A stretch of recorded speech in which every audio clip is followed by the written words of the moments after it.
ये जो है कौत्सिकी को संखायन के नाम से भी जाना जाता है।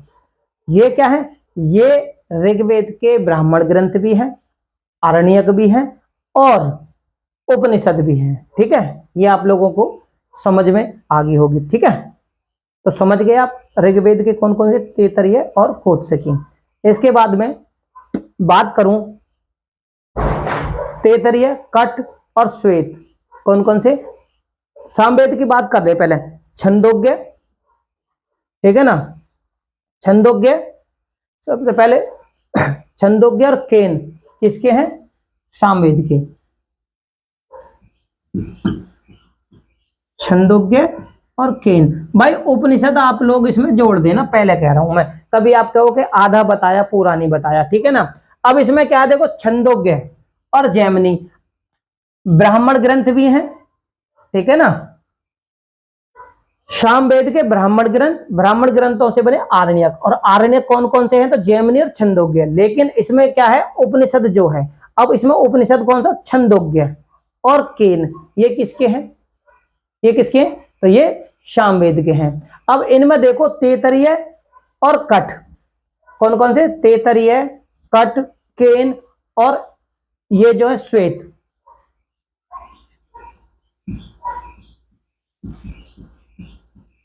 तैत्तिरीय, केन, कठ, श्वेताश्वर।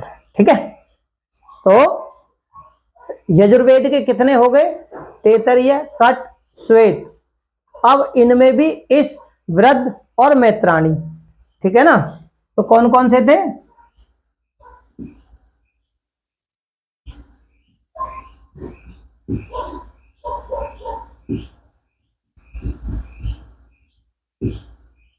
है ना। तो सबसे ज्यादा जो सर्वमान्य है ना, वो ऋग्वेद के बाद में यजुर्वेद है, और यजुर्वेद में भी सबसे ज्यादा अगर प्रमाणित माने इतिहास के और वैदिक काल के आधार पर, तो शतपथ ब्राह्मण का नंबर आता है। शतपथ ब्राह्मण किसका है, तो वो यजुर्वेद का ही है ना। तो इसमें कौन कौन से हो गए, तो इसमें एक बचा वृद्धारण्यक।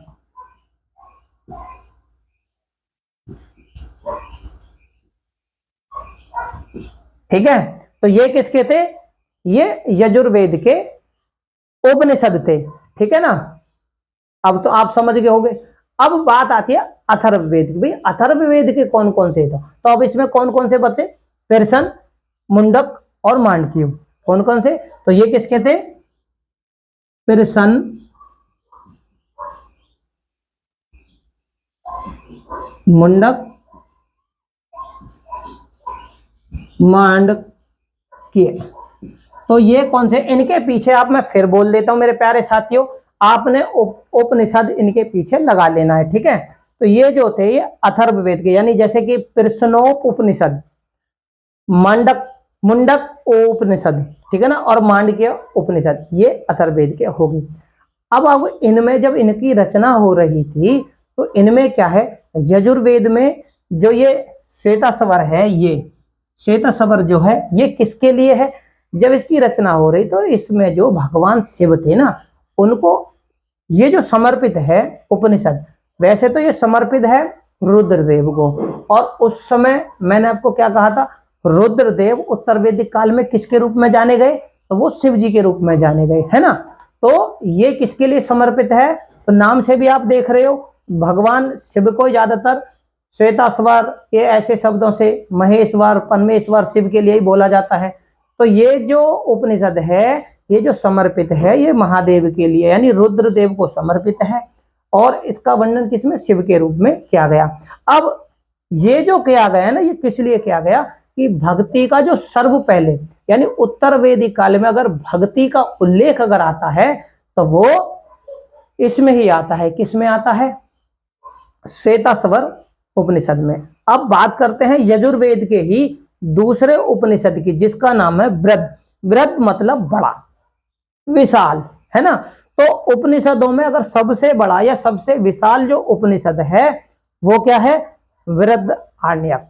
ठीक है, अब ये क्यों बड़ा है, इसकी विशेषता क्या है, तो इसकी विशेषता ये है वृद्धारण्यक की, कि इसमें याज्ञवल्क्य और गार्गी, गार्गी जो ऋषि थे ना, याज्ञवल्क्य ऋषि और गार्गी ऋषि, उन दोनों के बीच में जो है संवाद इसमें है।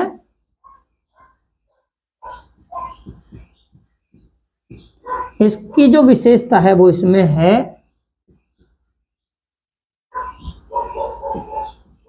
याज्ञवल्क्य प्लस गार्गी, ठीक है ना। गार्ग जी का जो संवाद था वो किसमें है, तो वेदरायक में। और वेदरायक उपनिषद किसका है, तो यजुर्वेद का, ठीक है। ये आप अच्छी तरह समझ गए होंगे। यही वो ऐसा पहला उपनिषद है जिसमें चंडालों को भी यज्ञ का अधिकार दिया गया था। एक तो इसमें याज्ञवल्क्य प्लस गार्गी जी का संवाद का उल्लेख है और चंडालों को यज्ञ का अधिकार।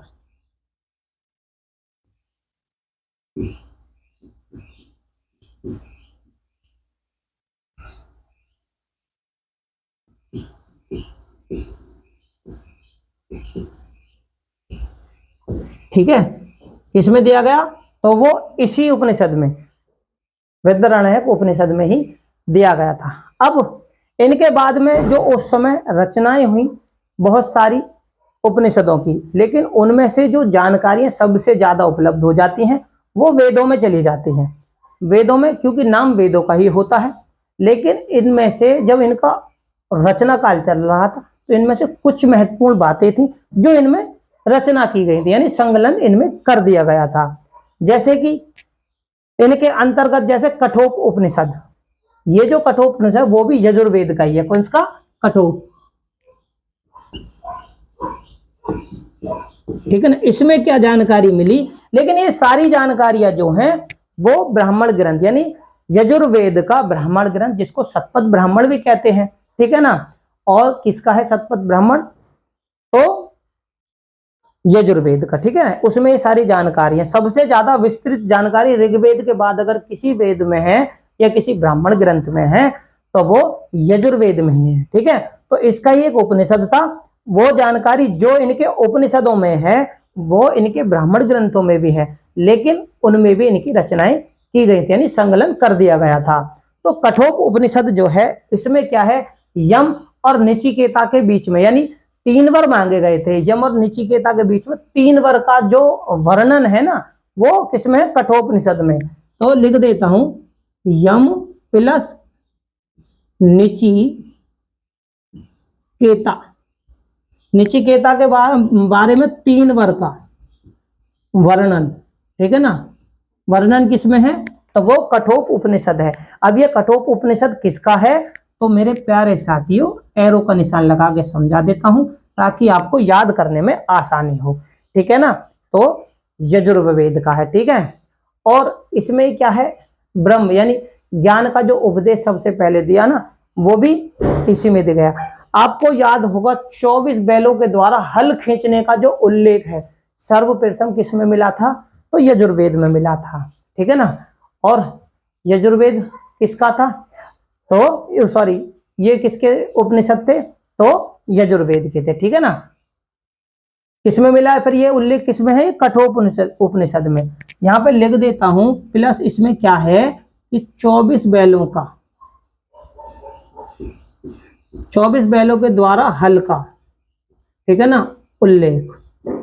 अब आप अच्छी तरह समझ गए होंगे कि अगर क्वेश्चन है 24 बैलों के द्वारा हल खींचने का उल्लेख सर्वप्रथम किस ग्रंथ में देखने को मिलता है, तो वो था देखो यजुर्वेद, ठीक है ना। और अगर पूछ लिया जाए किस उपनिषद में है तो आप लिख सकते हो कठोप उपनिषद, क्योंकि किसका है, ये यजुर्वेद का ही एक उपनिषद है। इसके बाद में देखो इसके बाद में आता है सामवेद। सामवेद में क्या है, छंदोग्य। सामवेद का कौन सा था, तो देखो सामवेद में था छंदोग्य। छंदोग्य इसमें क्या है, अरुणी और उछालक और श्वेत केतु, इसका, तो यहां पे मैं लिख देता हूं एरो का निशान लगा के, ठीक है। ये मैंने लगा दिया, ये तो थे आरण्यकों के संबंधित और ये था उपनिषदों से, फिर एरो लगा देता हूं, ठीक है, उपनिषदों से संबंधित जानकारियां। तो इसमें क्या ही, आरुणी, आरुणी, आरुणी प्लस आरुणी उछालक, ठीक है ना, श्वेत केतु के मध्य संवाद किसमें है? तो छंदोग्य में। यहां पर लिख देता हूं छंदोग्य, ठीक है ना। छंदोग्य क्या है? उपनिषद। किसका है? तो सामवेद का। एरो लगा दिया ताकि आपको ये जानकारी अच्छी तरह समझ में आ जाए, ठीक है। अब देखो इन्हीं उपनिषदों को क्या है? इतिहास पुराण, ठीक है ना। अब ये जो जानकारी है ये क्या है? इन्हीं जानकारियों को देखो, अब इसमें ये सारी जानकारियां मिल जाती हैं, लेकिन इनके मध्य के बाद में क्या जानकारी मिलती है कि तीनों वर्णों का सर्वप्रथम जो उल्लेख हुआ था किसने में हुआ था? तो तीनों वर्णों का जो सर्वप्रथम उल्लेख किया गया था वो भी सामवेद यानी छंदोग्य उपनिषद में। लेकिन चारों वर्णों का उल्लेख किसमें था? चारों वर्णों का उल्लेख जो था वो ज्वालोपनिषद में था।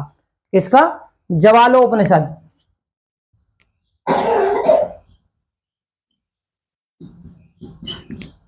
ठीक है, ये समझ लेना किसमें था? चार वर्णों का उल्लेख,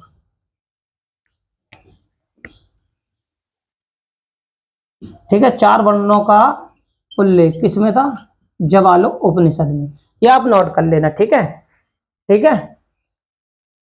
अब बात अगर मैं इससे आगे करूं, अब बात आती है उपनिषदों की, वो आती है अथर्ववेद के उपनिषद की। अथर्ववेद में जो है मांडक्यू, क्या था?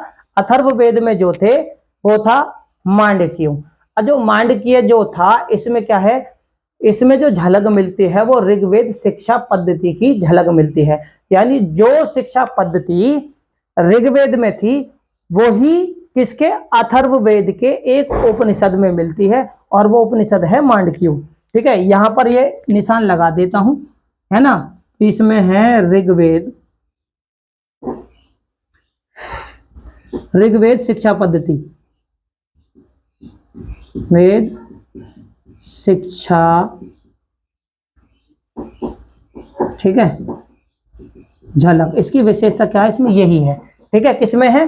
तो ये उपनिषद है अथर्ववेद का, ठीक है। और देखो मुंडको उपनिषद, ये जो है मुंडको उपनिषद में क्या है? सत्यमेव जयते, सत्यमेव जयते, जो कि भारत का एक आदर्श वाक्य है, भारत का एक राष्ट्रीय वाक्य है। भारत का जो राष्ट्रीय वाक्य है सत्यमेव जयते, उसका जो उल्लेख है वो मुंडको उपनिषद में है। किसमें? मुंडको उपनिषद में है, जो कि इसका है अथर्ववेद का एक उपनिषद है। तो इससे जरूर लिखेंगे, ठीक है ना।